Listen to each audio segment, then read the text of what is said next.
Hello and welcome to episode 457 of Fergo on the Freak. I'm the bloke from Rugby League Project, Andrew Ferguson. You can find me on Twitter at AndrewRLP. And join me as always is the glorious LeagueFreak. You can also find on Twitter at LeagueFreak. How you going there, mate? Hello, friend. How are you? I'm good.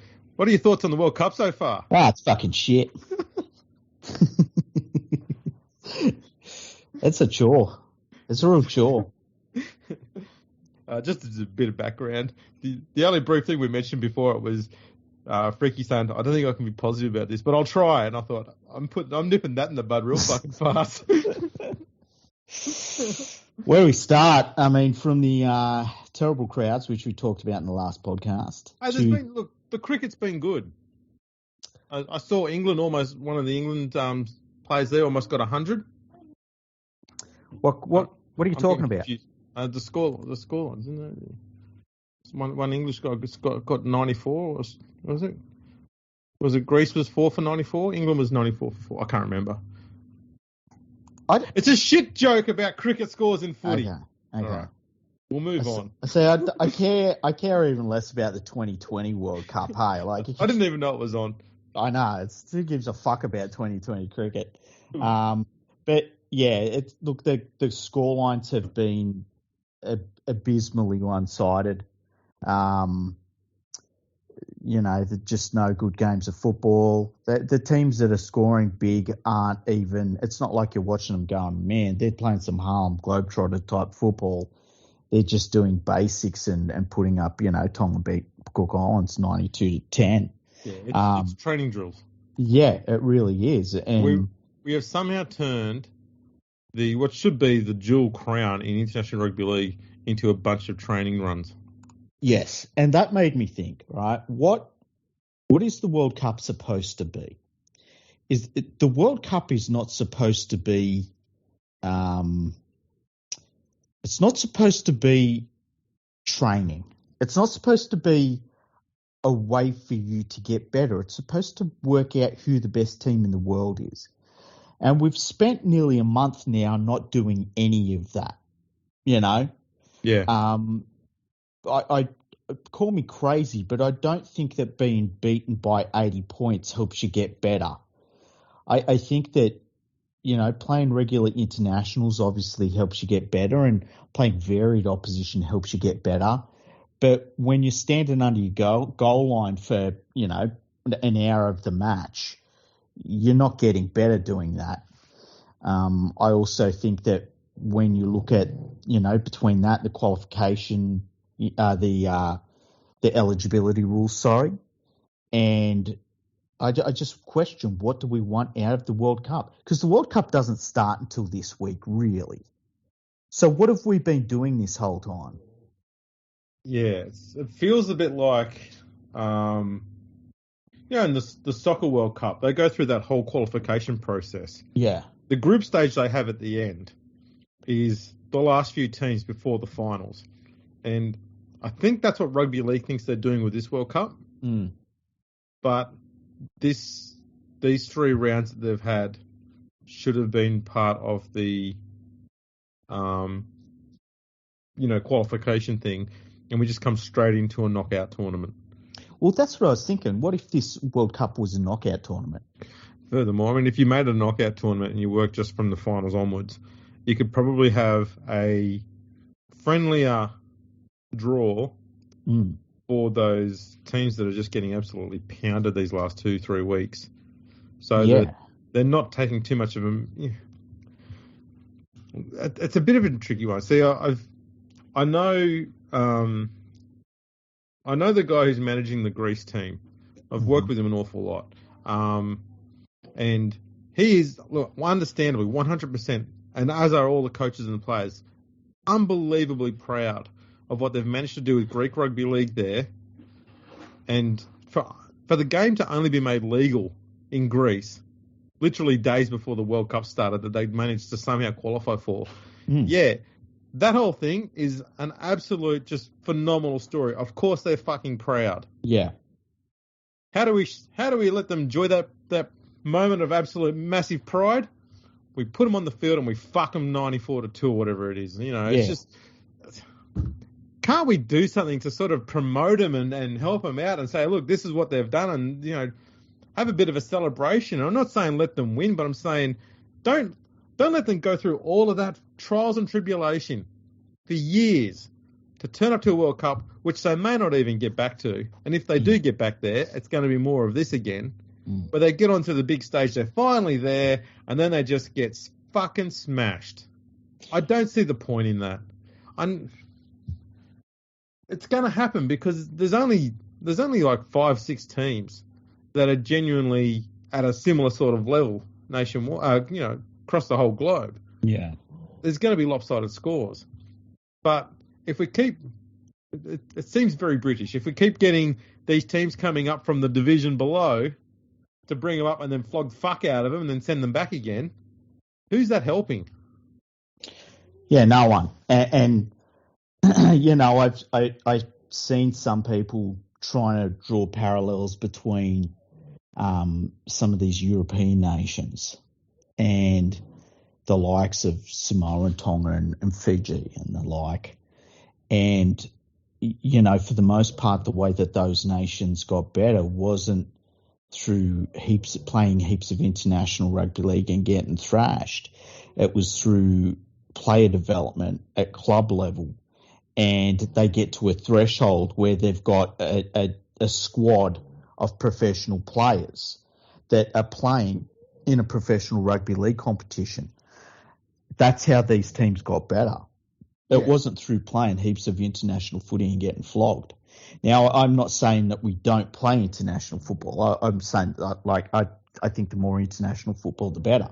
Absolutely. And it helps, it helps domestic players, obviously, when they get their call-ups and they're very proud, and that's fantastic. And, a bloke that plays rugby league in Greece is no less important than a bloke that plays rugby league than Nathan Cleary in terms of how important a rugby league player is to the game. But I do think that if this is our World Cup and this is what we're saying is the pinnacle of international rugby league, and as rugby league fans, it is just like the best I can call it is a chore to watch these games, then we're doing something wrong. And if we don't look at what we're doing right now and say, maybe there's a better way to do this, then we're just setting ourselves up for failure. Because if we think that this is the perfect way to do it, we're wrong. We're just wrong. Well, I mean, we can just go through the last several World Cups and see a lot of lopsided scorelines. Surely if we're doing the same method an awful lot of times, and you'd expect after a while that the quality of the lesser teams is going to increase by a faster rate than those at the absolute top. Those at the absolute top are already at their absolute peak. The difference between peak players in the NRL in 2000 and in 2022 is not that much compared to the best players in Greece in 2000 and the best players in Greece in 2022, if you know what I mean. Yeah, I understand what you mean. It's a chasm difference.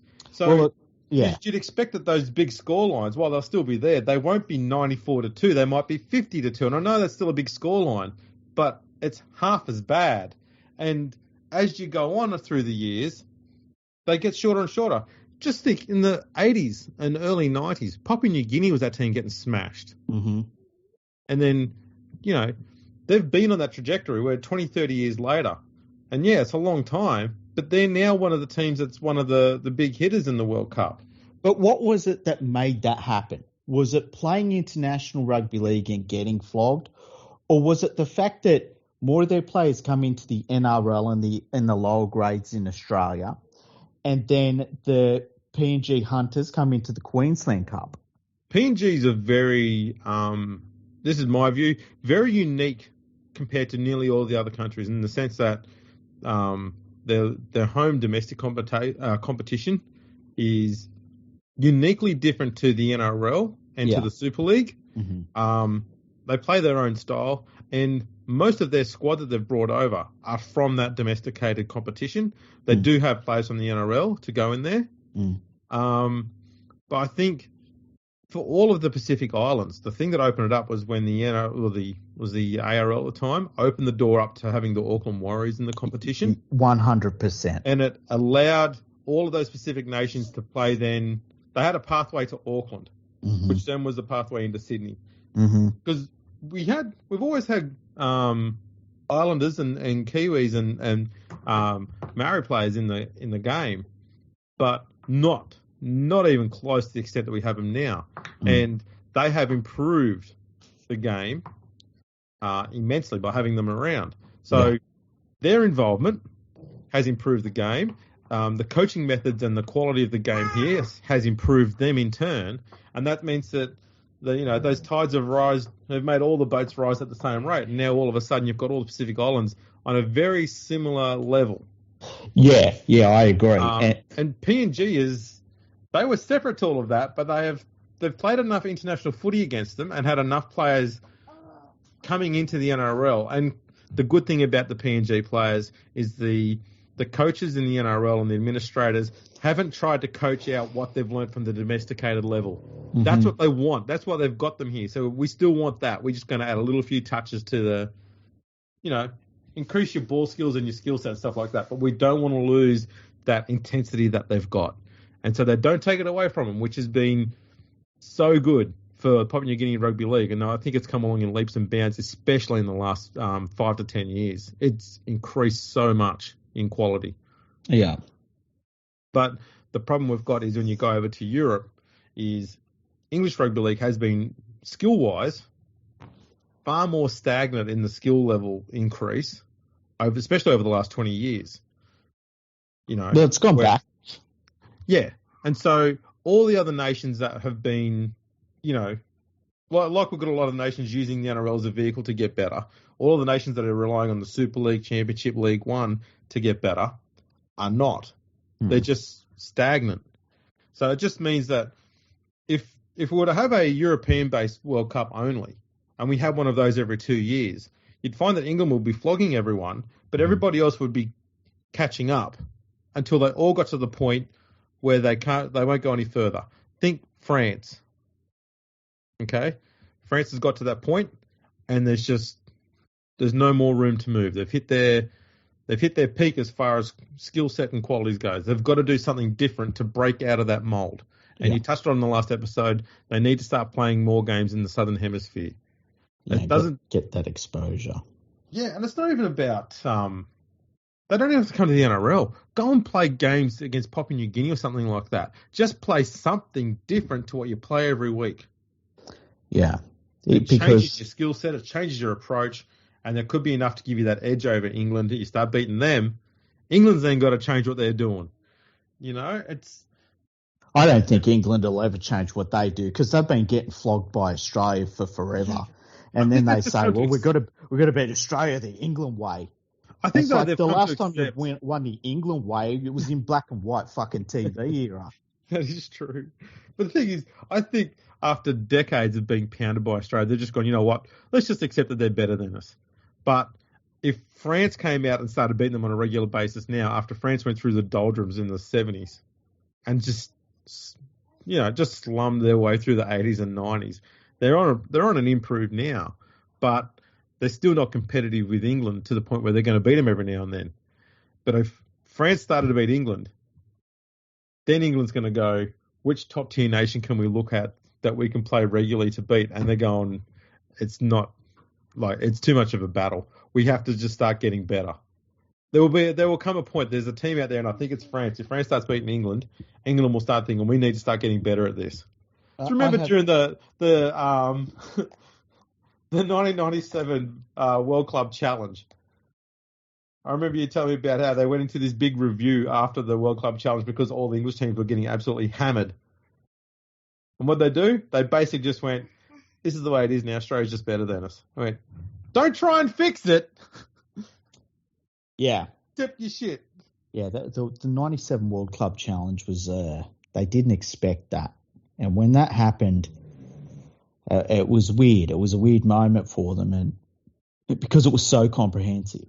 And I think since then they've tried to pretend that it didn't happen, and that they're not they're not getting worse. And look, I said on Twitter, it's probably a month or so ago now, maybe a little bit longer, that because I saw somebody saying that the current St Helens team is at the best ever because they've won like 4 titles in a row.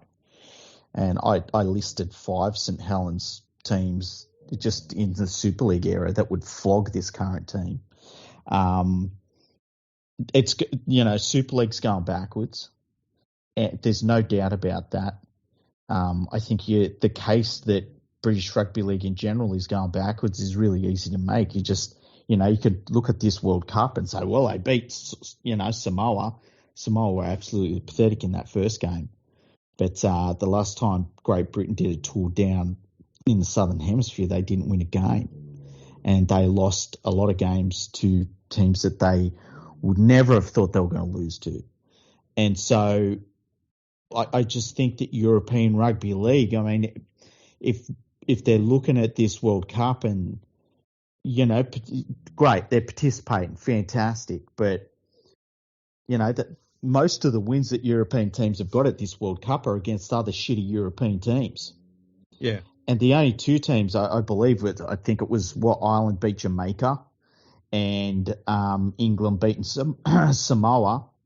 They're the only games that they've won against non-European opponents. Yes. Their win-loss record is abysmal, and that's even taking into account England winning all of their games. So I believe there should be less European teams at the World Cup next time around. And I think that the statistics back that up. And I think that when you look at, I looked this up during the week because I'm watching these European teams get absolutely flogged. And I'm thinking to myself, well, if we're going to see teams get flogged like this, we might as well bring a team from, the Asian continent and a team from the African continent as well. Because, they'll come in, they'll get flogged too, but, you're letting new markets possibly have an interest in the Rugby League World Cup. Yeah. And it's more than half of human population is between those two continents. And the pushback I got, not by many people, but the pushback I got was pretty intense. Yeah. And it was based on feelings rather than obviousness. I think so. I think for English Rugby League fans, and I'm saying this with all sincerity and honesty as possible, and that is they've been watching their game decline for a long time. And when they get to a World Cup and they see their national side putting 90 points on a team, it gives them a little bit of happiness and a bit of hope. And they kind of don't want to change that because it gives them something to look forward to. And I think that's kind of why they want to stick with the current system. Because every 4 years they can watch their team do them proud for a little bit against, a country that's got a population smaller than Bradford. Well, one of the things that when I said we need less European teams, right? The thing that kept on getting pushed to me was, well, why you don't want there to be as much rugby league being played? It's like, I never said that. And then it's like, why do you hate European teams? I said, I never said that either. I just said they can't play rugby league for shit. I don't hate them. I'm just saying fact. I'm looking at the scoreboard. Yeah. And, then it was like, well, how much more is the World Cup going to get out of putting in a team from Africa and Asia that is going to get absolutely smashed themselves? And it's like, well, the European team's getting smashed. And then it was like, well, who's going to turn up to watch those teams get smashed? And I'm looking at the TV and I'm thinking, no one's fucking turning up to this World Cup right now. Yeah. You could drive from Scotland and Wales. You can even put your car in a ferry and come over from Ireland. No one's going to these fucking games, Andrew, That's right. So it's not like we're going to affect attendance. And if we get a tiny, tiny little percentage of the Asian audience or the African audience to tune in, or an American audience. Yeah. I'm looking at it saying, if we're going to flog teams, let's flog them from all around the world instead of most of them being European. I'm trying to do it for some corporate purpose. Exactly.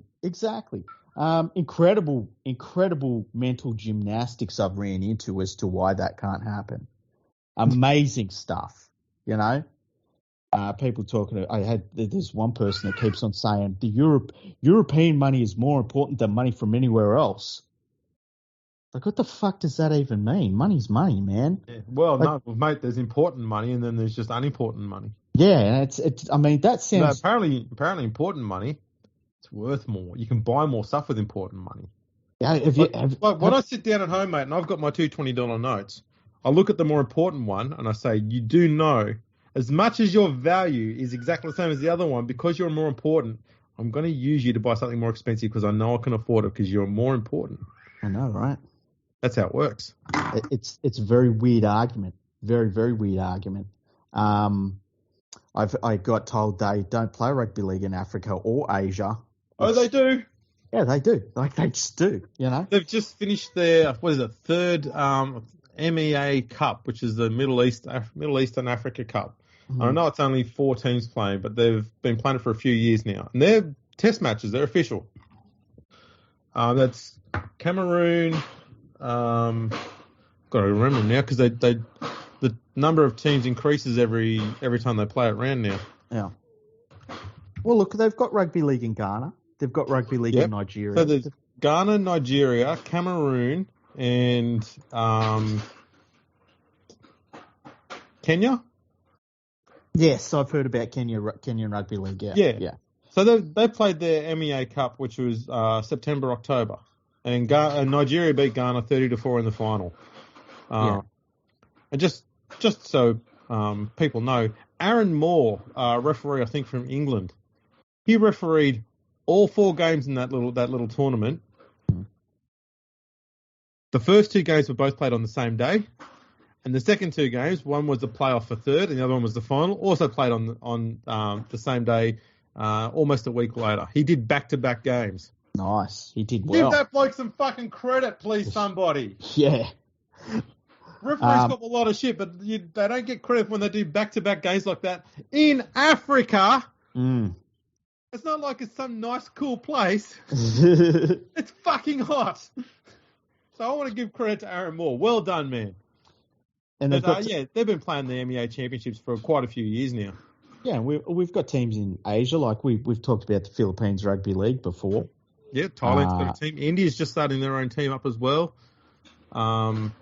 Japan starting to get back on the horse again. Mm-hmm. We can get teams out there. That's not a problem. We've got the Americas. They're getting more and more teams. Brazil, South America's got a few. Yeah, and like if we're going to have a World Cup where teams are getting absolutely flogged, how about we bring more of the world in? And look, can you expand the World Cup? Please don't. Please don't expand the World Cup. How about this?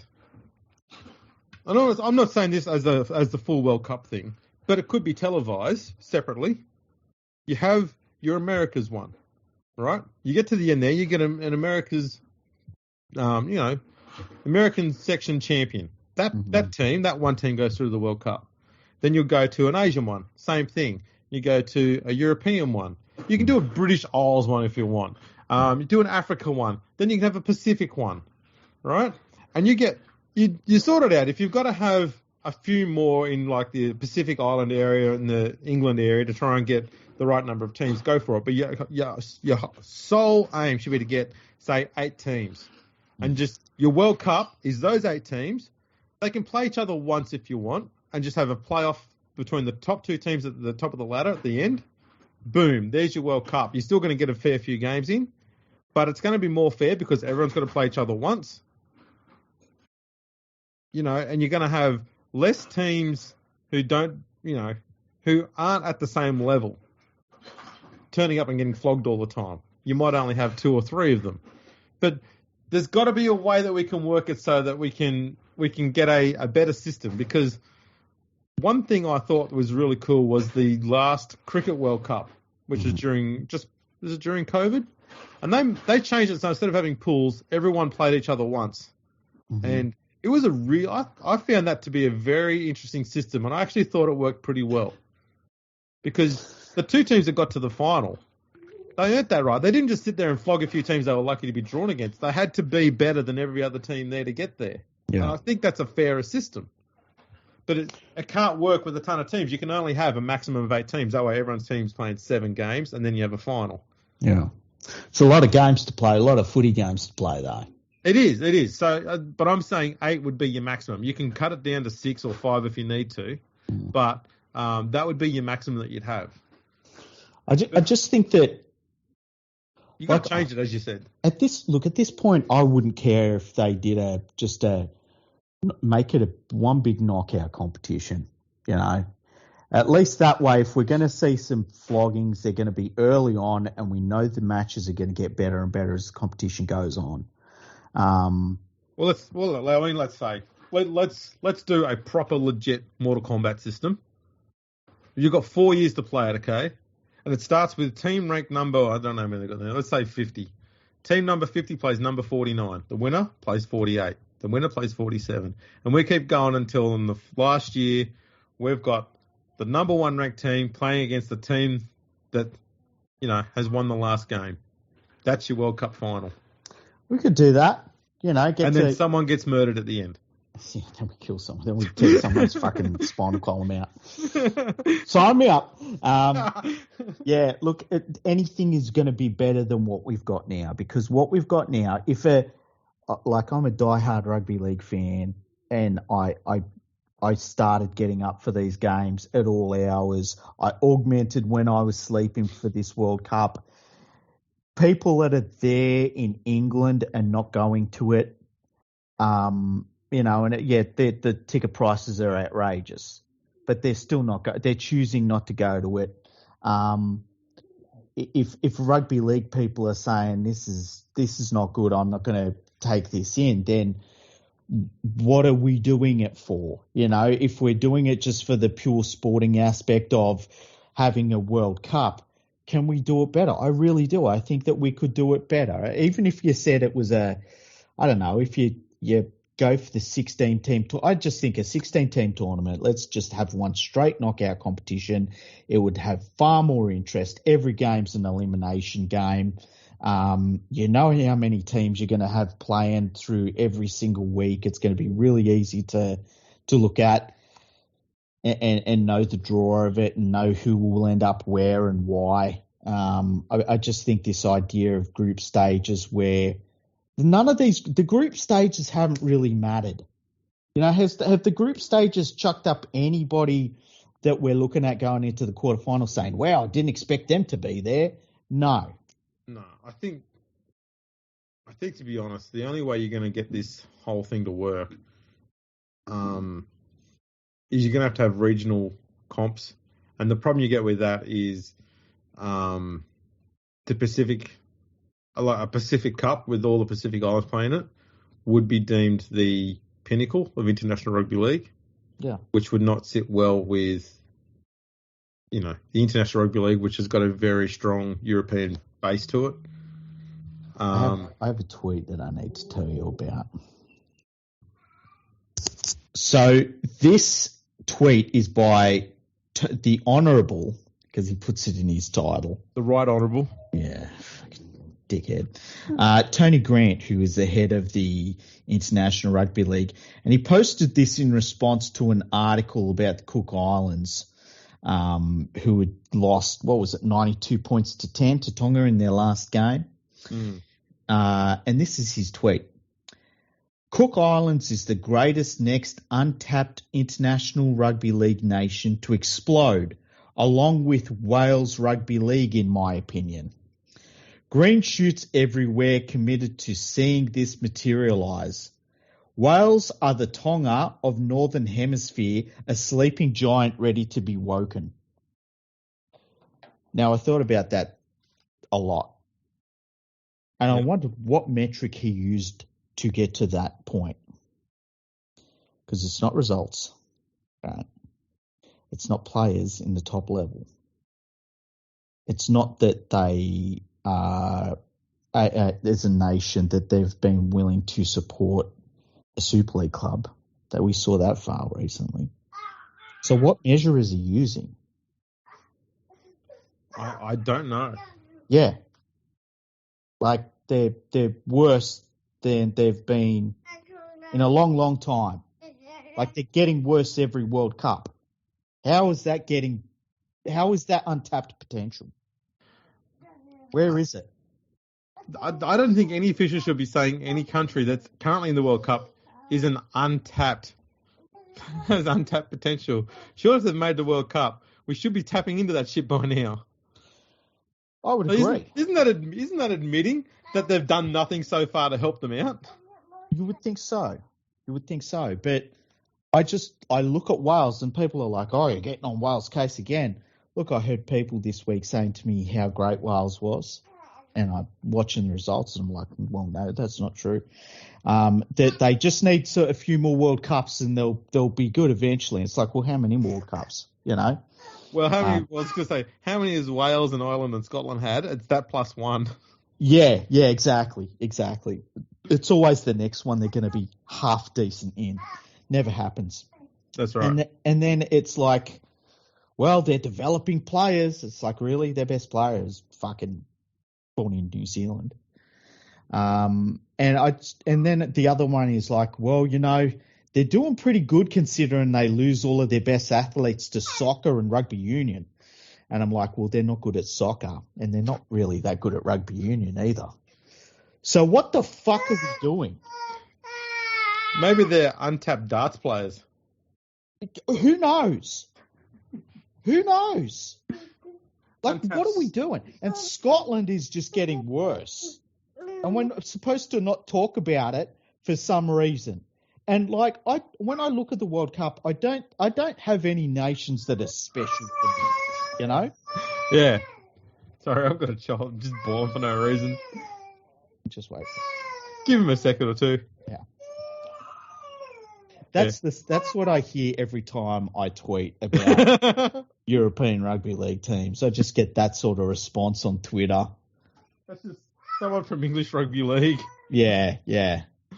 Whenever you say to them, the NRL's better, Pacific Islands are better than anyone that's running anything in Europe.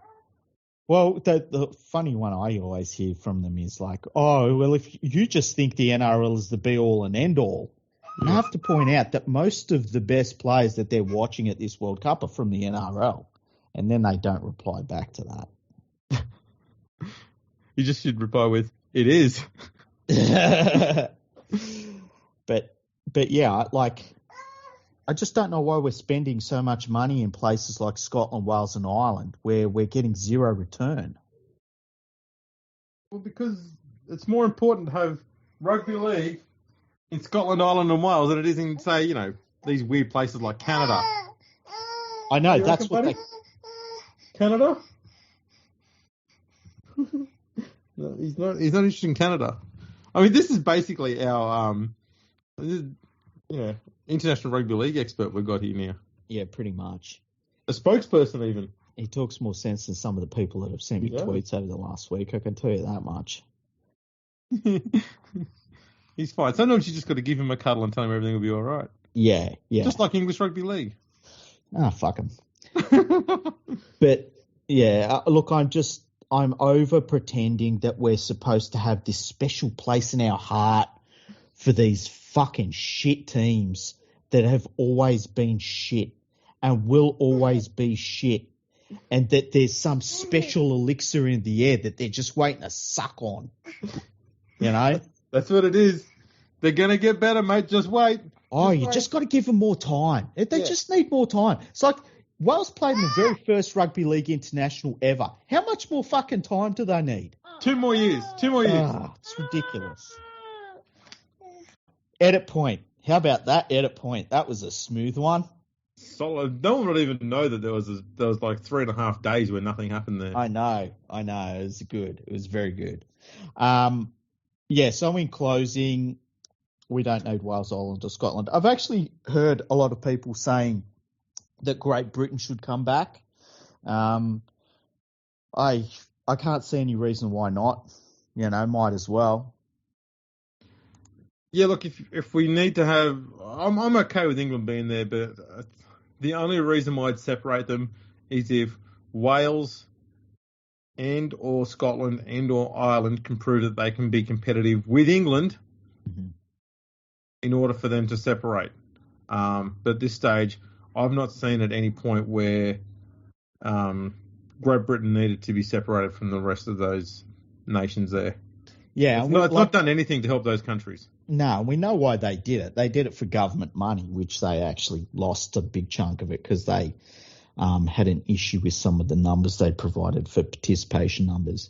Yeah. But yeah, like it's not. Look, there's a World Cup over there right now, and we're not playing games in Ireland or Scotland or Wales, so there's just zero reason for them to be broken up at this point. Might as well just go back to be Great Britain. At least as Great Britain, you can market that to everyone, you know? Yeah, that's right.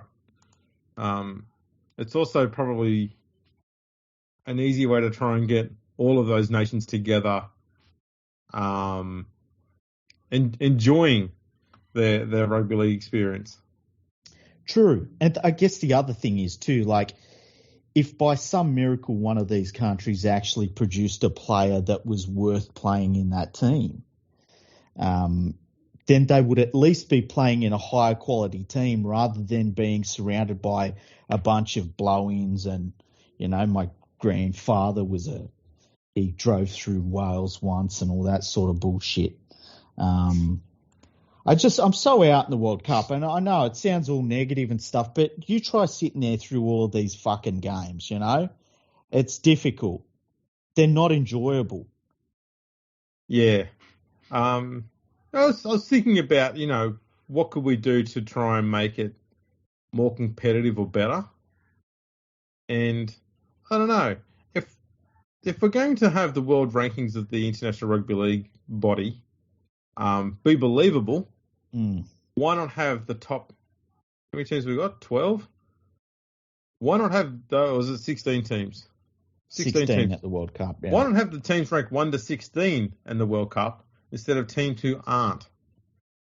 So, for example, Serbia is ranked 8th in the world, Malta 10th, Netherlands is 14th, Italy is 17th, Cook Islands are 20th, Jamaica 21. Why don't we change that around a bit so that the teams who are ranked 1 to 16 are the ones who are in the World Cup? I'm not saying they're going to be better, but I'm saying if we're going to put any weight into this rating system, and if the International Rugby League think this is the be-all and end-all and is worth the shit that they printed out on, shouldn't they be the 16 teams in the World Cup? Yeah, it's a good argument. It's not any worse than the argument that ends up with what we've got now. You know? Yeah, I mean, it just seems. I mean, in this list, Scotland is 15th and Wales are 16th. They're the two worst teams out of the 16. Netherlands rank higher than Scotland and Wales, and they're not in the World Cup. Yeah. Who was the World Cup for, right? Who are the world rankings for? And then when you look at the organisation that deals with both of them, who are they organising this part of the sport for? You know, and it's not all supposed to be aimed at the big market nations. You've got to look after the small market nations as well. Yeah. But I don't think we're looking after them. No, back in 2017, I think it was, they had the Emerging Nations World Cup. That's a great idea. It needs to get more exposure. Because that had a lot of the nations that are at the bottom of that list all playing against one another. From memory, there might have been 1 or 2 games where a team scored 50-odd points. But the games were thoroughly enjoyable. Obviously, the skill level was down on what we're used to watching the NRL. But they were very enjoyable games. The players gave their all. And a lot of the players, you didn't know who they were because they were all, for the most part, they were domestic players. Mm-hmm.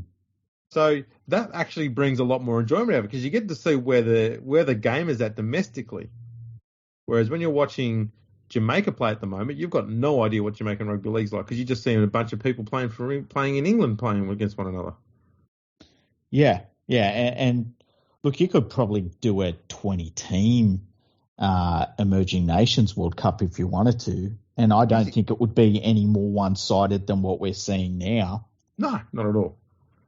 You can break it all off into tiers. You can probably find a spot where the tiers should start and finish, but you could do that quite comfortably and put them in groups and just have like 3 different cups. You have your emerging nations, you can have your mid-tier nations, and you can have your top World Cup.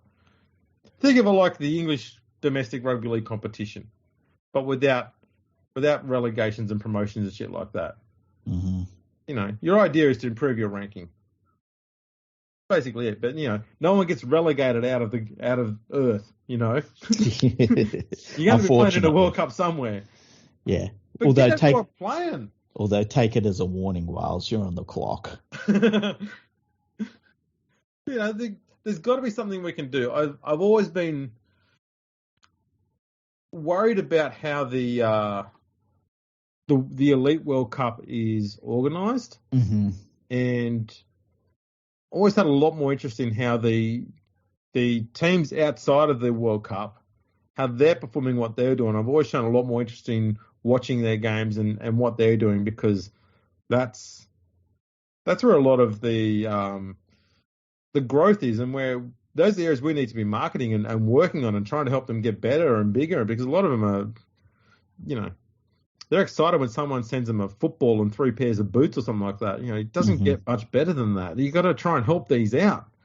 And that's my concern, is that when you get the head of the International Rugby League saying that he sees Wales as being the next big thing, well, he's going to be at some level involved in the budget that the International Rugby League has. And so is he going to put money into Wales? Because I don't believe that that's where the money should be going. As I said, you go by the metrics of it. You know, you go by results and player numbers and elite players and, you know, who is producing all of these things. And when you go by all of that, you know, you can't line up Wales and Tonga whatsoever, you know. So I just, that's what concerns me, is that we've got this international governing body that is based in Europe, that they have 1 million meetings all over the world, in, you know, and they get everything paid for by themselves. They approve those budgets pretty quickly. But like, where is their focus? Their focus is on the wrong areas, I believe, because for all the time and effort that they've put into some of these European teams, there's no return. No, and you know that they could have put that same money into nearly any other country. Yeah. Other than Australia, New Zealand, and they get a much better return on that money they've put in. Imagine if they spent the money just in Fiji. Cook Islands, PNG. Yeah. Just spend the money in areas where we do get return on investment. Even if they spent that money in America. Yeah. Jesus. Yeah, it's so frustrating. It's really frustrating. It's especially frustrating when you've watched enough of these World Cups and you see the same teams being beaten by the same score lines over and over again, and it's like, you know. Yeah, why are we bothering with this? Yeah. Because that's how it's getting at the moment. Why do we keep putting ourselves through this all the time? Yeah, and look, here's the thing that some people don't get through their thick skulls. If rugby league people are watching this World Cup and saying, this sucks, people that aren't rugby league fans are looking at it and saying, this sport sucks, and they're out. Yeah. You know, how are you going to get them on side? Exactly. Look, some of the justifications I've seen from people are fucking idiotic as to doing the mental gymnastics as to why this World Cup is the greatest thing ever. You know, I can't do that. You've got to live in the reality of the situation, is that we're watching a tournament that is extremely lopsided. It is not fun to watch. It is not well attended. And we need to change it. There needs to be some sort of change to it. Yeah. I don't know how or what you change, though. That's a crazy, absurd thing. Now, was there talk? I need confirmation of this. Was there talk that they were trying to suggest that they could get close to 1 million people all up for this World Cup to attend? Oh, look, I don't know, because I'm completely out on all of their talk about crowd figures. I was concerned about their talk on crowd figures months ago when they started doing all the tweets about the the tickets are all running out. You better go and buy them. And I thought that sounds like some bullshit, and it ended up being. So I don't pay too much attention to their crowd talk. Because they haven't quite hit 250,000 yet. Yeah. And there's not many games left. Yeah. Some of the crowds, there's been a couple of crowds where I've turned on the TV and been like, oh, that's not bad. You know, most of them have been, holy shit, where is anybody there? You know, it's been a couple of crowds I thought probably didn't crack 1,000 people. 7 of the 24 games thus far have had crowds that went over 10,000. I'm trying to think what they would have been. They would be the 2 England games. Yep, they said that there was Australia beat Scotland in front of 10,000, which is bullshit. The 3 England games were the biggest crowd. So 3 England, yeah. England Samoa was 43,000. England France 23,600, and England Greece was 18,760. We then had Australia Fiji had 13,000. New Zealand Ireland had 14,000. Tonga Papua New Guinea had 10,000. Australia Scotland had 10,000 apparently. Okay.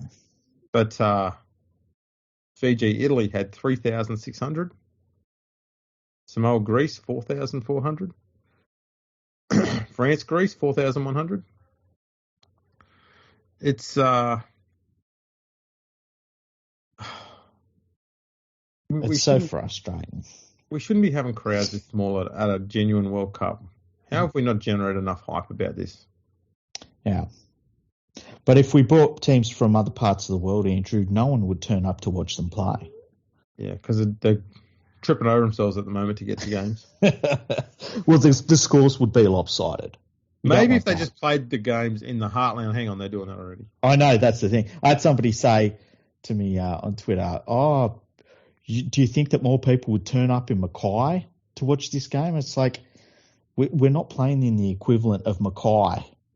We're playing in the equivalent of Parramatta here. You would get similar crowds to what they're getting in Mackay. You probably would, yeah. And that's what's wrong. That is the problem. That's the equivalence. You shouldn't be getting the crowd that would attend a game in Mackay to a game that's being played at Hull. The other thing is, I don't know how many games that they've scheduled in St Helens, but no one turns up to events in St Helens, apparently. It's really weird. Tonga and PNG had 10,000 and Tonga Wales had 7,000. Australia had 5,000. Oh, yeah, I call bullshit on some of those crowd figures. But there's no more St Helens games coming up. We've got our first game coming up this week at Huddersfield.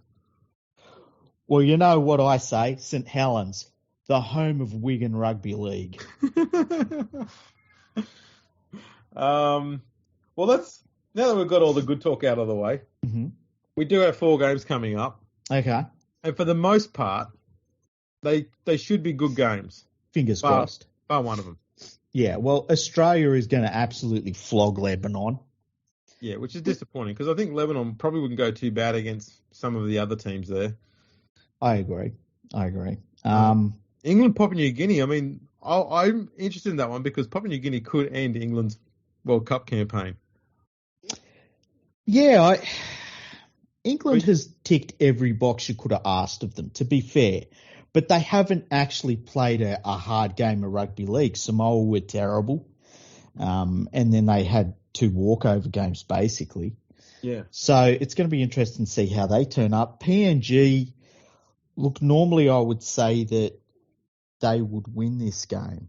But I don't know. I haven't been super impressed with PNG. I don't think that they're at their very, very best. And I think that they would need to beat England on English soil. I think if this game was PNG, I would be like PNG all the way. PNG is going to flog them. But, it's in England. It's in English conditions. And England's going to be up for this one. It's going to be probably the best of the games, I would say. It's looking like it could be, yeah. It's a pretty big game. I am excited to see how this one goes. Papua New Guinea have been playing a very strong ball running game through the middle of the field. Mm-hmm. That could worry England's middle defence a little bit. But that's going to be a genuinely interesting game. New Zealand have got Fiji. Expecting New Zealand to win that one, but you don't really know what Fiji you get sometimes. True, and I think that the other thing is that New Zealand have been pretty poor. Dylan Brown, I think, should be dropped. He's been terrible in this World Cup. I'd have Foran and Hughes in the halves if I was New Zealand. They just haven't applied themselves so far. Fiji have been a little bit quiet in this World Cup, which is a bit disappointing. They've beaten the teams that they should have beaten, though. Yeah. So we'll see how that turns out, but New Zealand should win that one. The last one is Tonga versus Samoa. I just can't tip Samoa. No, neither can I, but I mean, after their humiliation in the first week, admittedly they haven't had tough opposition, but they have been dominating the living hell out of the other two teams they played. Tonga haven't really been dominant until they played Cook Islands. Yeah, and then they got Taumalolo back, and they just looked like a different team with him out there. I can tell you some of the games Samoa has played after that England loss. They've put up big scorelines, but they've still played some pretty dumb football at times. Yeah. And I just think this is going to be like a lot of games between Tonga and Samoa, where you're hoping for that contest that we know it could be, but it doesn't end up being that. And I think that Taumalolo takes them to a different level. Samoa doesn't have a Taumalolo in their side. No one does. No. No one does. Should I talk about Jason Taumalolo? I think you probably should. Okay. What are your thoughts on Jason Taumalolo? He's the best lock forward in the game's history. In the game's history? History. There's no one you can think of that's better than him? 1895. 1895. That's the time period I'm covering. Now, no one from Wales you can think of that was better? No, funnily enough, not. No one from Scotland. No Irishman. Now, let me tell you why. Because I've put this to you a little bit before, and you've been very skeptical of it. But then I've started laying out the cause, and you can see my point of view. I wouldn't say skeptical. Okay. I've made my point, and that is I am hesitant to call someone the greatest of all time while they're still playing. Okay. That's all it is. I'm not saying they're not. I just like to wait a little bit because, you get that recency bias. Remember we used to hear a lot of people talking about how Cooper Cronk should be made one of the immortals. Oh, and then, it's been 2 or 3 years since he's retired. No one's talking about that anymore. Yeah. That recency bias carries a fair bit of weight. And once you let that get out of the way, people start to be a little bit more realistic. And I like to make sure I don't allow that to creep into my head, I guess. I try to wait a little bit until that's gone. That's fair enough. And look, I would say to you, be harsh in criticism of what I'm going to say, because that's what listeners would want to hear, right? Yep. So here's my point of view. He started playing when he was in first grade as a very, very young player. So he was ahead of his time as a player. I think he was like 16 years and like 9 months or something like that. Like he was one of the last of the really young players they allowed to play first grade. Was a major part in them winning their first premiership. Broke records as a forward for go forward meters. Had the football team at the Cowboys built around him to a certain extent. In the worst teams, was still their best player. Okay? Yeah. And is doing all of this in the best era of forwards ever. I think that's fair to say, right? Yeah, internationally, absolutely. Yeah. Okay. On top of that, he makes his debut for New Zealand and decides, I'm not going to do that. I want to play for Tonga. And he does it at a time when it wasn't cool. Okay? Yeah. Does it at a time when Tonga really isn't anywhere. in terms of rugby league. They've got some really handy first-grade players, but it's not like we were thinking that it was going to be what Tonga ended up being. Says, I'm the first, follow me. Gets other players joining him on his force of personality, and he's a brilliant player. Takes Tonga to the point where they beat Australia, and we weren't even that shocked. No. Right? Turns them into a powerhouse of international rugby league. One player. What does he do? Or what doesn't he do that would have made him a poor lock forward in any era of the game? Like if you took Taumalolo and put him in any era of the game, what era would you point to and say, oh yeah, he wouldn't have been good in that era. He wouldn't have been the best forward in that era. I think it's more the way he plays the game, which is the way a lot of locks play the game now, is different to the way locks used to play in most other eras. Mm-hmm. And I think that's something that a lot of people don't wrap their head around. Mm-hmm. Okay, because the majority of people who have been watching rugby league who are around at the moment to commentate on it have been watching it since the 70s, the 80s, the 90s, right? Mm-hmm. And in those periods, your best lock forwards were, what's the best example? Brad Fittler. Yeah. Right? They were really good ball players, had good size about them, had good line speed, could do some of that hard work you need to do in the middle, good defenders, but were able to fill in at 5'8" if needed. I think Wade Graham's another good example of someone who would have been a good lock forward in the 90s. Well, Bradley Clyde's probably the gold medal example. He's your gold standard in that regard. Ellery Hanley, another one. Yeah. Right?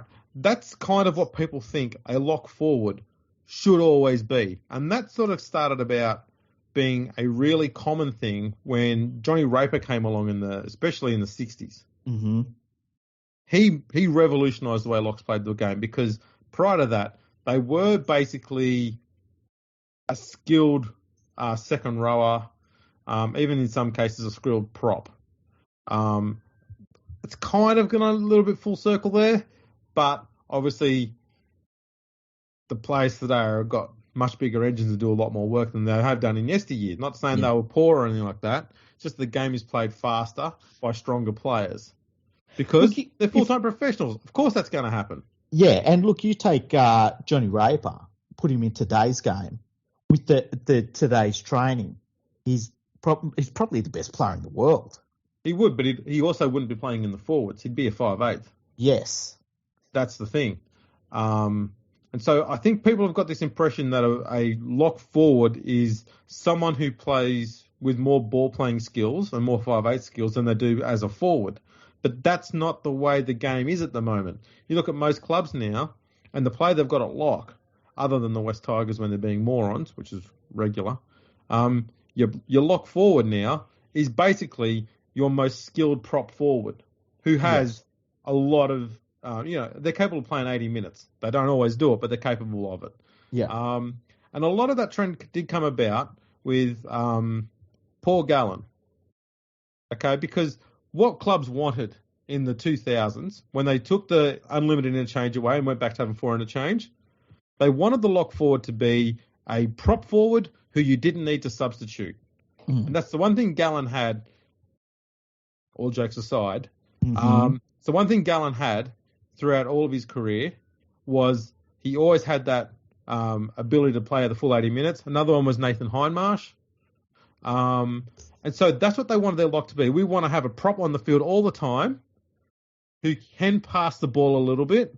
That's not Gallen's forte, but a little bit of ball playing skills, a little bit of footwork close to the line, good offload, can do a lot of basically hit-ups and tackling. That's what we want, but we want one of those guys to be there 80 minutes so that you can have 3 props on the field, 2 on the bench, just rotating the other 2 all the time. And that's kind of what it was all about, is just punching holes through the middle all game. Taumalolo comes along. He does all of that, but he's also faster than every other prop on the field. And that never gets fucking mentioned. Mm-hmm. His line speed is insane for a big man. He's faster than every other prop on the field. He has quite a large step off both feet, which also doesn't get mentioned too often. Mm-hmm. And his awareness of which shoulder to run at every single time, ridiculous. His ability to keep making post-contact meters the same in the 80th minute as they are in the first minute makes him unbelievable to stop. Yeah, and like in terms of seeing a player just carry the world's best defenders with him, multiple defenders, I can't think of anybody that's ever done it like he has done it before. No, and he's got the best of a lot of players before him. So he's got not. I'm not going to say he's got the footwork of Fittler. He's got the best footwork of a prop forward since Fittler, but very few people have got Fittler's footwork. That bloke was insane. Yeah. But it's still in that elite category of like. That's right. Jason Taumalolo's footwork isn't good for a forward. It's good for a player. Yeah. The line speed he has is Brad Clyde. Mm-hmm. The ball running and that low center of gravity, that drive he's got through his hips. That's Paul Gallen, the best part he had about him. He's just got the best bits of so many good forwards of the last 20, 30 years. That's what makes him elite. He's the evolution of the last 20 years of lock forward play. And part of what lock forwards are nowadays in the modern game has come full circle to what they were in the 30s and 40s, even the 50s. That's natural. The interchange rule changed back in those days, and it's changed in the early 2000s for similar reasons. So, of course, that was going to happen. But, yeah, he is elite. Sam Burgess is another one. Huge motor, just like Taumalolo. He could play the 80 minutes. You could smash him up as much as you want. He'll just keep coming. It's the same thing. He's just got that every market of the greatness of every player, the greatest asset of all of them that you can think of in the last 20, 30 years. Taumalolo's got most of them. Yeah, and like I guess the one criticism you could have of him is he doesn't show the ball playing ability. No, the one thing that he does do though is Paul Gallen would call for the ball too often. Yeah. And when he did have it, he would basically hang on to it. Yeah. Which was detrimental. If he called for the ball a lot and got it a lot, that's fine. If he also passed along at the right time, he would have been a lot better forward if he either called for it less or passed it more often. But Taumalolo doesn't call for it that much. He does have a good short passing game. Yeah. I think the only problem he's got is everybody around him on teams that play with him and against him know how dominant he is. So the problem you get is that when he gets the ball, he can't really throw out too many short passes because he's already going to have three defenders in front of him because that's what it takes to stop him. So a short pass is pointless because there's already a defender on the right-hand side of or the outside edge of your forward that's close to you, as well as the three that are in the middle. So you've already got players in front of you. I think the other thing is too that like if you can make as many meters as he does and you can break the line like he does, or you can step through the line like he does, like they're your main weapons. Yeah. Like you're going to obviously use them way more than you're going to use other parts of your game. And yeah, I think that if he was playing in a different era, I think he would have that ball playing ability there. But I like for him to be as dominant as he is and to make other players around him want to play with him. And I just think that it can't be underestimated what he has done with Tonga. It's, I think we'll look back at it and we'll be like, we didn't appreciate it as much as we should have at the time. And keeping in mind, he's not 30 yet. No, that's right. That's crazy. Yeah. Because if he retired tomorrow, he's had a completely full career. Yeah, there's nothing he hasn't done. Yeah. So I don't know. I would not at all be surprised or upset if he was named as an immortal in 5 years' time, whenever it is they do the next one. Mm-hmm. I'm not too sure when it is. It wouldn't surprise me or upset me. The only thing that irritates me about the Immortals thing is there is always recency bias, and there's a lot of players from a long time ago who still deserve to be there but haven't been yet. And I'd rather they get put in and named as an Immortal before anybody else does first. But that's all. It's not anything to do with the players who have been put forward from more recent times. It's just, I want the guys from the past to get recognised first. Yeah, I get that. That's all it is. And for some of them, it could be blokes who played in the 60s and 70s who are still alive. I think they deserve to get that recognition while they're still alive to enjoy it. Yeah. There's nothing worse than giving someone a big recognition, years after they passed away. It feels a bit of a hollow gesture at that stage to me. My question for you is, who do you think is the best lock forward of all time? Of all time? Yeah, to me it's tricky because they have evolved and changed so much, probably more than most other positions. Probably that and hooker, hey? Yeah. I don't know. See, one guy who I always loved watching play was Ellery Hanley at lock. Fittler, for most of the same reasons I loved Hanley. No, they were two very similar players, but both very different, bodies and athletes to Taumalolo. He's a different thing altogether. There's a lot of what he does about, revolutionising the positional play that he does that Arthur Beetson did. It's funny you mention Arthur Beetson because I was thinking about him as we started talking about this. He's definitely, he's not the same player as Arthur Beetson. Arthur Beetson was different. Like Arthur Beetson had a lot more of that ball playing ability in him. Oh yeah, I think maybe along the lines of just because he is such a big dude and he does have that, he's so light on his feet at the same time. I think that's what it is. So this thing, I don't know, there's so many variables I take into account when trying to consider things like this. Like, for me, I'd probably put Johnny Raper above all the others only because he revolutionised the role first and changed the way forwards were playing the game. And then obviously other players come along and they add a few bricks to that mountain and make the role a bit better. And Taumalolo's doing the same again. Do you go by the bloke who changes it and changes the way the game's played, or do you go by the bloke who does it better than anybody else? That's where the whole Beetson thing comes in. He came in and he played like a fucking 5'8" and he was built like a tank. Yeah. How do you stop that? Fuck's sake. And it bamboozled people. Yeah, as I said before, and I'm not saying this in a way to say they're the same, but the only player we've got that's come along since that I can think of that has been playing up until now that can give anyone an idea as to what watching Arthur Beetson was like was Andrew Fafita at his peak. Yes. I'm not at all saying that they're the same player, but the way Fafita played the game, he would, instead of being a prop forward that constantly drove through the middle all the time, did the things you expect all props to do, he would sometimes go wide. He'd have the ball out in his hand and he'd offload somewhere. He'd just do that little weird X Factor shit that just comes out of nowhere. But as I said, I'm not saying that Fafita's as good as Beetson. That's just not true. But it's those little differences that Fafita gave to a team that made him more of a threat. The difference is that there were a lot of players you're playing prop forward, in the modern game, who do little things like that. So he doesn't stand out as much.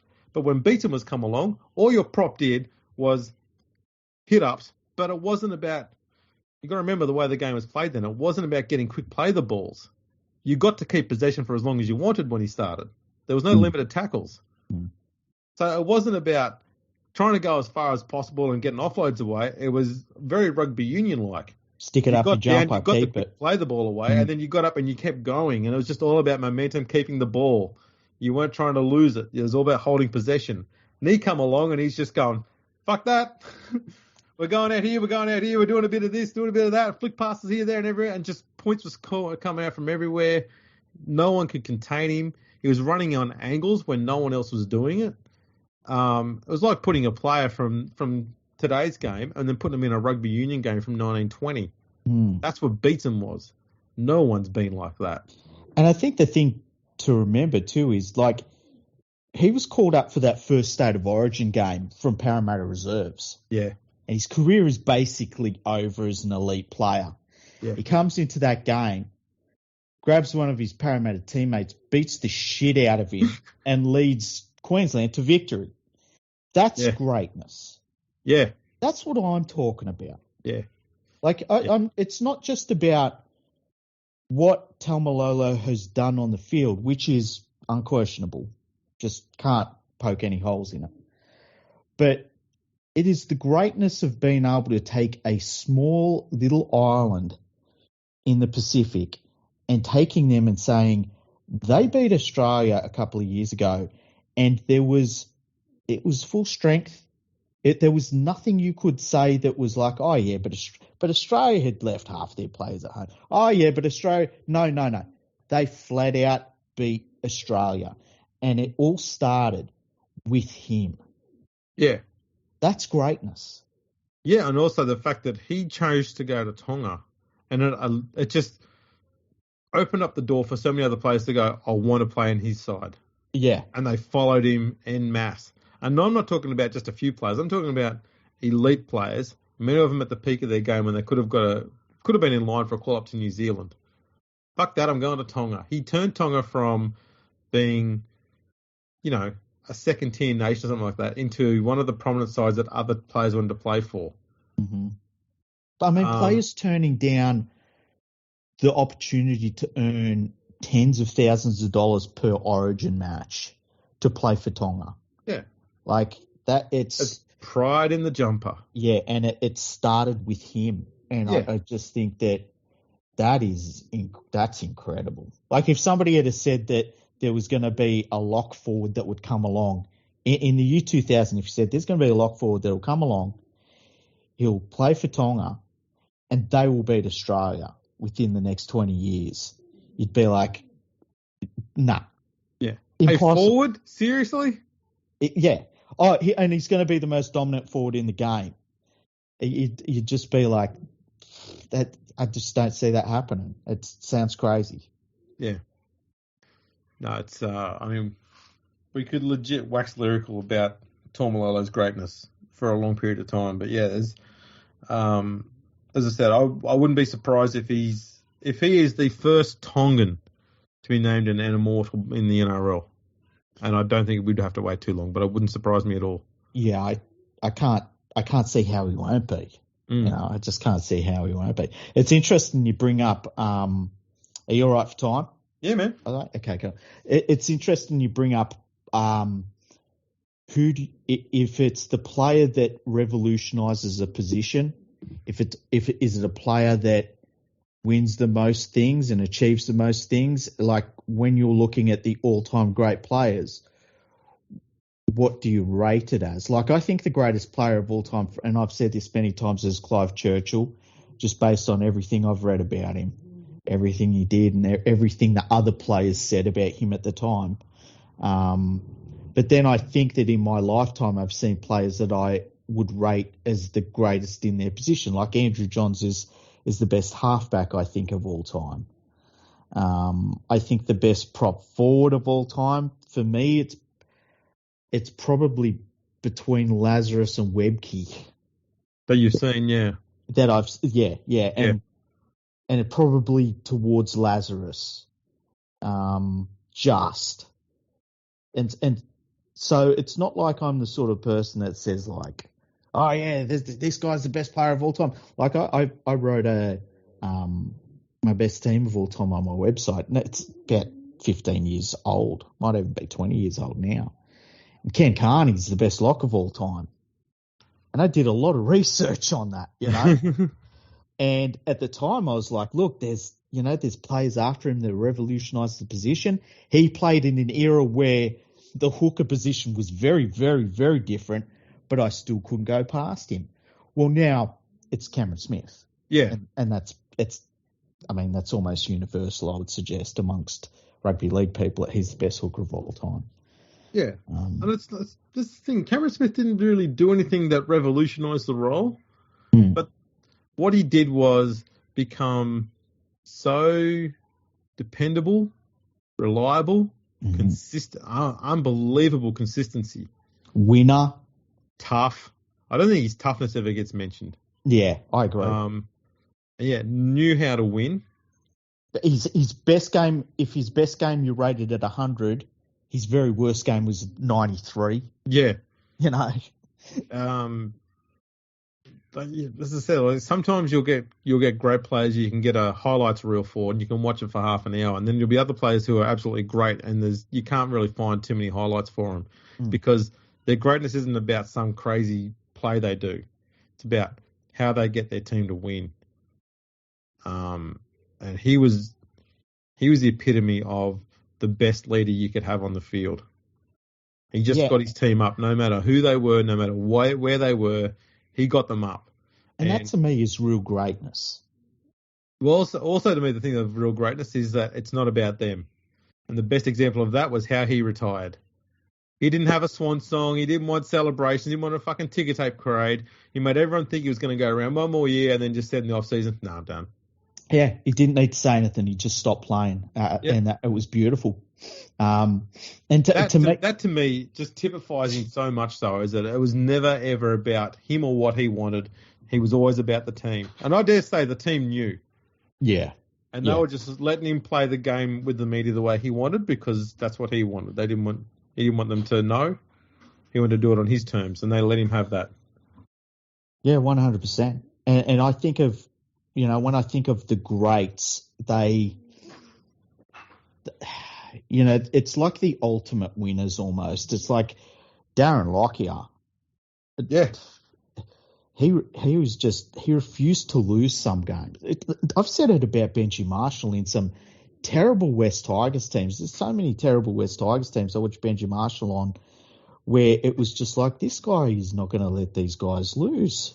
No, and right. He would literally take them to a win. And, that to me is when you achieve greatness. That's what being the greatest is that almost a force of personality on top of your skill level, because there's plenty of skillful players. But to be a real great is when you do that extra stuff. That's right. You can lift the players around you to get what you want, to get a result. Yeah, and look, you're right with Benji Marshall. He was very much that. And a lot of people will say that he shouldn't be an immortal because they think that there was too many games where he wasn't brilliant. But I don't know. I'd argue that you don't have to be brilliant all the time to be an immortal. I don't think anyone ever was. Yeah, I think it's very different if you're in not a good team. It is very different. I think as much as I love Darren Lockyer, it was rare that he was in a bad football team. Yeah. Benji Marshall was mostly in bad football teams, and he still managed to. He won impossible games for the West Tigers, and that's not even taking into account what he did at international level. Yeah.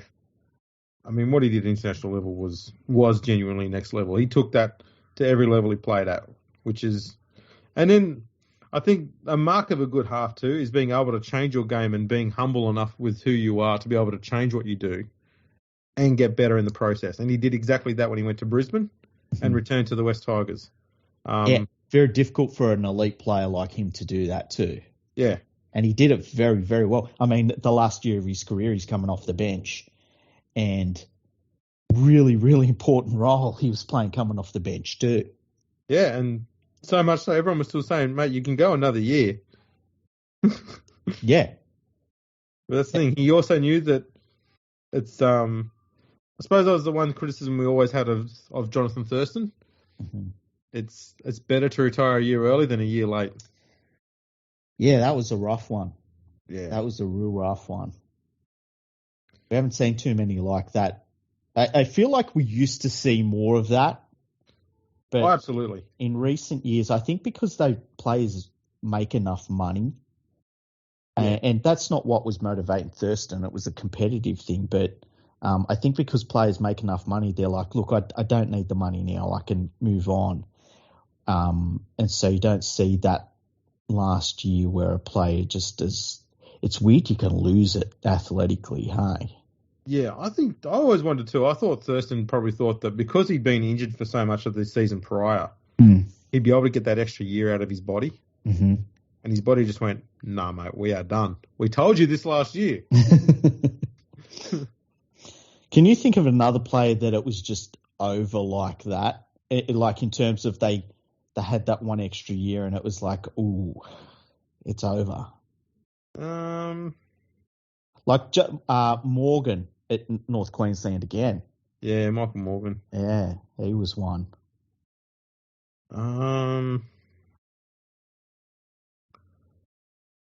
Yeah, probably Paul Gallen. I think for me, he got moved to being a bench player about a year and a half too late. Yeah. I think after the 2016 grand final, they should have started moving him to being a bench player, bench rotation guy. And they would have got like 3 genuinely really strong seasons out of him if they had done that. But they kept just banging his body up, man, in the middle there. Turned him into a prop far too late as well. And you could just tell in the last season and a half that he was losing his lateral speed. Yeah. And that was impacting his game an awful lot. And so that's a large reason why he got moved to the bench. So he didn't have to do as much 80-minute performances anymore. And things were wearing off too, you know. This is right. It happens with age. Yeah, you know, you get older and he still does boxing. It's remarkable. It is right. 2 fights in one night. Yeah, you know. Do you know what you've got to have within yourself to do that? Because I reckon I could find out. You're good to bottle that stuff. I think you can. Yeah.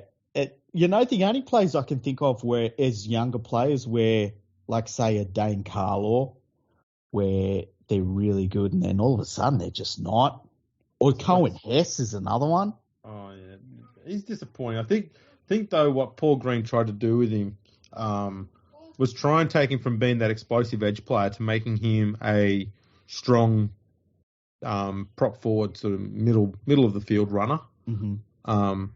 And to the most part, he kind of got that job done, but it's a very big change for a lot of players to go from being an edge forward to a middle forward. I don't really like those terms, but that's what they were doing. Yeah. As we saw, I mean, go back to Gallen. I mean, we saw how much it impacted Gallen's play when he went from playing on the edge as a second row at the start of his career to be parked in the middle as a lock. You're taunting me with Paul Gallen. I swear you're taunting me with Paul Gallen, aren't you? You can't use Paul Gallen as an example, man. He's the perfect example because he also came along at a time when the lock forwards had this brief period where they went back to being ball players, and they tried to force that on him as well, and he didn't do it well. Then they went back to being props again at the same time that he started trying to actually throw the ball around a bit. I just find it really interesting how Paul Gallen was a real middle-of-the-road forward for the first third of his career, and then all of a sudden, and I don't know what it was, he just turned into Superman. Oh, you know. Well, let's just call it evolution. What's going on, buddy? Any other players? I don't know. I suppose a lot of forwards tend to go through those processes where they move onto the bench because Andrew Fafita did a bit, but I mean, it's not until he retired you learnt how many fucking injuries he was carrying, and you go, well, that kind of explains it. That was incredible when he listed off all of the surgeries he would need to just to play next year, and it was like one more season. Yeah, and it was like 5 major surgeries. Yeah. It's insane. Yeah. And it makes you appreciate what he managed to do these last 2 years because he'd been playing with all of those that whole time and still, like, not being at his best, but still being NRL level for the most part. Yeah, and doing it, like, not being a passenger either. Like, he was doing stuff. It's not like the Sharks are struggling for big men to have in the middle of the field. They've got plenty of them. Yeah. So to be competitive with those young guys and still be able to put in, despite all those injuries he was carrying, it does show you, I think, how underrated Fafita was for an awful lot of his career. Yeah, and you could see it in the last season. I mean, he had more strapping on him than I think I've seen him on a play for a long time. Since Nigel Plum. Yeah, pretty much. There's a bloke who had no down. All he was just brilliant from start to finish. He's the all-time greatest forward, in my opinion. Actually, you know what? Taumalolo dreams he could be as good as Nigel Plum. There you go. Oh, man. I wonder what Nigel Plum's doing now. Real estate, I believe. Oh, really? Yeah. A lot of players get into real estate, huh? Yeah, Willie Cahn's in real estate. Yeah, I think Jared McCracken was involved in real estate. Yeah. Jesus. If Nigel Plum come up to you and said, we might be able to, you're trying to buy a house. He says, we'd really like you to bump your price up by an extra $20,000. You go, oh, look, we can't afford it. He says, no. You really need to increase it. Okay. Would 30 be better? Well, 30 would be good. Can you get for 40? 45. How's that? He'd just be pushing up the whole time just out of fear. Because he won't stop coming. Yeah. He keeps going. Second scariest guy in rugby league behind Todd Payton. Oh, yeah. Don't piss those guys off. Yeah, he's terrifying, Todd Payton. Imagine having those two in your second row. We need to do an all-time scary. An all-time scary. Who would be the all-time scariest player you've seen? Oh.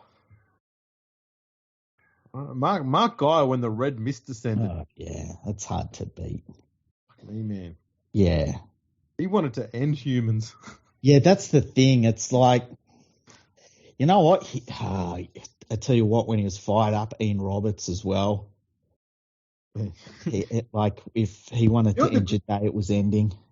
The thing is, okay, and Ian Roberts was he will go down as one of the most underrated forwards when we think back, because he did evolve as a forward. He played lock at a time when locks had to be ball players. Mm. He transitioned into the back row, and then moved into the front row when a lot of the front rowers were still he was playing front row when you had a lot of forwards were Martin Bella, Shane Webke, Glenn Razor. So they were shorter, stockier guys. He was still this tall, rangy guy. He's built very similar to Paul Sirenen. Yeah, Paul Sirenen moved into the front row as well at the end.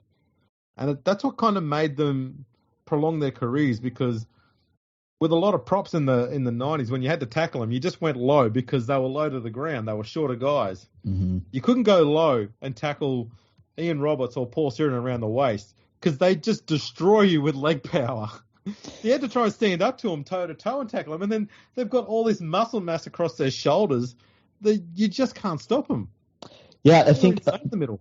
Paul Harrigan is another dude like that. He was a little bit like a couple of years after those guys, not too many years, but just a couple.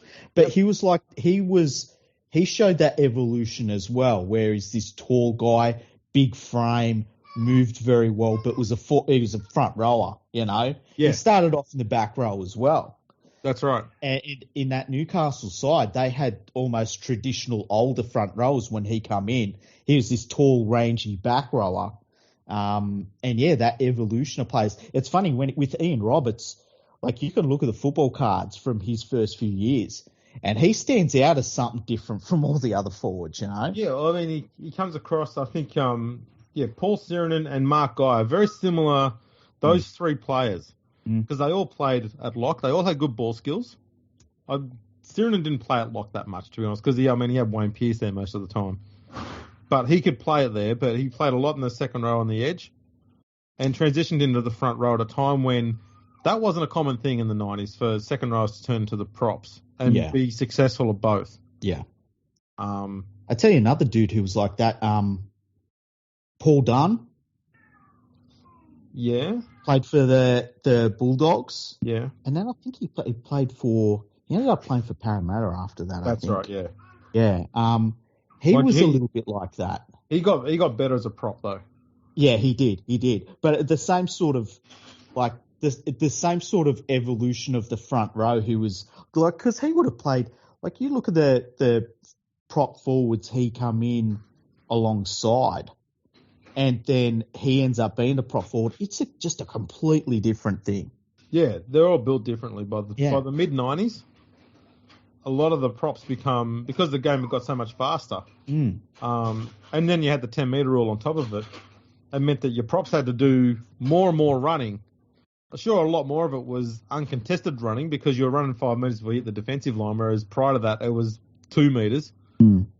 So there was a lot more uncontested running, so the cardio had to be higher. So you couldn't have these, what you used to have in the 70s and 80s, these sort of more rotund, fatty sort of blokes. You had to be fit. And guys like, Sirinen, Roberts. John Cartwright was another one. Yep. Guy, you had to be fit. They brought that fitness with them. And that was the next evolution of the whole front row forward thing. Yeah, if you think about within 10 years, you go from like a Sam Bacco to a Paul Harrigan. Yeah. Like that shows it there, and that's only 10 years. That's like right. if you go back 10 years, rugby league forward pretty much looks the same now. Yeah. What it does today. That's right. It's a very quick evolution. Yeah. It's fascinating time. Yeah, Ian Roberts, man. The other thing about Ian Roberts that you obviously didn't see much, but if he got into a scuffle with someone, he only needed one hit. Yeah. If he got one punch in, you didn't get one in. Just always remember Wendell Saylor accidentally pushing him and just wilting when he pushes him and puts his head up, and then the play goes on and the camera goes back and it's just Ian Roberts screaming in his face and poor Wendell just wilting, just trying to fade away. He's like I'll never forget that. Like Homer going back into the hedge. Yeah, pretty. I'm not here. The problem was Ian Roberts had him by his, like the scruff of his thing. He wasn't going anywhere. That's right. Oh, shit. Oh, man. I think there's a great story too, in hindsight, when Gary Jack got into a fight with Ian Roberts in the very early 90s. And Roberts hit him once, and Gary Jack lost 2-3 teeth. So after he got punched, Roberts just went back. They got separated while Gary Jack was looking for his teeth, and he just tucked them into his sock and continued playing the game. And then after the game, he took him into the dentist. I mean, you can't do much with these. Yeah. Did he sue him for that? He did, yeah. Yeah. Because I think it might have been, I can't remember the incident, but I think it might have been a case of mistaken identity. Oh, really? Oh, jeez. Yeah. That happens in rugby league sometimes. Gary Jackson, a lovely bloke. He didn't deserve that. Benny Lice, though.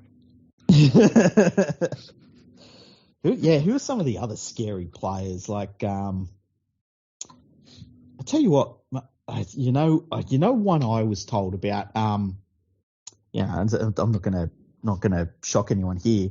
Tommy Rodonigus, who would just go and smash Peter Sterling, just decide to ruin Peter Sterling's life anytime they played. Yeah, he'd be scary to play against. Yeah, he played entirely with just with so much passion and emotion. Remarkable. I'm gonna bring up one who never played any rep football of note. Okay. He's scary because of what he did outside of rugby league, especially after his career ended in rugby league. And that's Barney Dalton. Okay. He was a 5'8" centre for the Roosters in the very early years of the game. Left rugby league in the just after World War One or during World War One, and joined up with all the Razor gangs in Sydney. Oh, really? Yeah, he died in one of the Razor gang wars. Oh, jeez. Just chuck that in there. Yeah, just. But I'll slasher in there at 5'8". I guess any of the forwards from like the 70s. Just any of them. Yeah. Like all of them. That was a brutal time in the game. Tough as fuck, man. Cliff Watson. What's the pommy dude? The big pommy dude. Played for the Sharks. Tough as fuck, man. He bashed anyone he wanted to. The only person he was scared off was his wife. I found a newspaper report one day, and he broke his jaw in a fight, I think it was. And he he was asked after the game, like, is there anything you want us to do? He says, someone will call my wife and tell her I won't be home for dinner, otherwise she'll get the shits at me. Oh, jeez. I'm going to be at hospital. Imagine breaking your jaw in the 70s. I bet it wasn't like now you break your jaw and you're like, okay, I'm going to get some really good treatment here. Yeah. You know, they've got scanners. They're going to make sure. Back then, I bet they were just like, Bit of sticky tape. yeah. You know that one they tape up someone with a blood nose? Yeah. It would have been like that back then. Just put some masking tape around the top of your head and just keep your jaw in place. Yeah. And you're not going to be able to eat for 8 months. Yeah, don't worry about it. We've got your straw. Yeah. Just have some soup. You'll be fine. Man. Like, then that would have only been an advancement after Johnny Sattler broke his jaw and they just left him stay on the field with no treatment. Left him, yeah. Just left him running around with his jaw hanging down. If anyone's seen The Mummy Returns, as the mummy in that movie is almost fully regenerated, the last part of him that gets regenerated is his broken jaw hanging down. That's kind of Johnny Sattler's jaw in the grand final. Yeah. There's this, you will have seen it, but McCarthy, he was talking about that game and he didn't know what had happened. And he said to John Sattler, like, what's the deal? You know? And John Sattler, he said he went to open his mouth and his jaw just fell down. There's a plonk. And he said, shit, I said, you're going to have to hold me up because I'm going to faint just looking at you. That's crazy. That's like next level. That's next level. Yeah. That was crazy, that was. Yeah. Good thing is we can watch that game. Yeah, we should watch it. We should do that in the off season. Hey, sit down and watch that match. We've been meaning to do that for a while. We can get into that. Yeah, there was a game we started watching the 56 grand final. I think it's the first one they got on there. Yeah. No, 66. Sorry, 66 grand final. Balmain versus St George. Mm-hmm. That's the one we started watching. And some bloke just came out with a medic's case on there, and inside he just had a wet sponge. That's right. Yeah, he looked like if somebody said, "Okay, get a male nurse's uniform from the '60s and just pretend you know what you're doing." And that I'll just wipe the AIDS out of your eyes. Your cancer's gone. Typhoid's gone. Hang on, there's a little bit of syphilis over there. Just wipe that off. There we go. We've got rid of everything. You get a major knee injury back then, and they're just like, look, your knee looks like it's in the right place. Get up and play on. Oh, dear, dear, dear. Yeah, crazy times. Mm. We'll have to check that out. Yeah, 100%. We'll maybe do that. We'll call them all soft, too. Hey? Oh, yeah. Call them all soft. Yeah, we'll be like, they're not like today's players. Should just walk that one off. See Clive Churchill binding his broken arm in a bookbinder. Yeah, with the ruler as a splint. It's like, whatever. Kicking a goal from solo going, you're just fucking hamming that up for the cameras, aren't you? Oh, there'd have to be. I'm trying to think. Would there be full games of Clive Churchill? I don't think so. Unless we might be able to find a few tests or something like that. Yeah, that'd be about it, hey? Yeah, there wouldn't be many on there.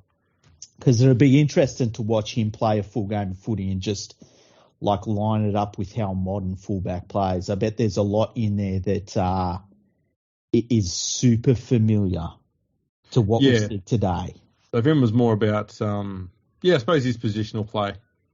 Yeah, I think that he's one of those players that if you put him in a World Cup game on the weekend, I think it would be seamless. Even as a slight player, I think that having not even looked at the game evolve, I think the high kicks would be different for him just because the synthetic ball is easier to kick and that sort of stuff.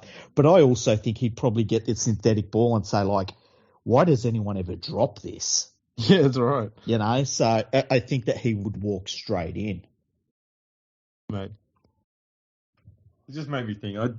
If there was one World Cup tournament from the past, I'd love to watch every game of it. It'd be the one from 1954. Yeah. Just so many great players in there. You get to see Clive Churchill going up against Puig or Burr. Mm. Yes, please. I'll have that. That would be awesome, hey? Just two blokes who revolutionised the game in their respective countries at their absolute peaks. Ah, man, we're so lucky to follow a sport where we've got those moments. And that's the thing that gets me about this World Cup. Like, this World Cup hasn't had that, This World Cup hasn't had that moment or that. Like, Taumalolo might be that player where you say, and then he come into the team and the World Cup changed and they won the World Cup. That could be it. Well, if they go on and win. Yeah. It'd be good. I mean, look, it'd be good for rugby league if someone other than Australia, England, or New Zealand wins. Yeah, I agree. I think at the moment I would say Australia is going to be super hard to beat. Yeah. And then after that, New Zealand has to get their shit together.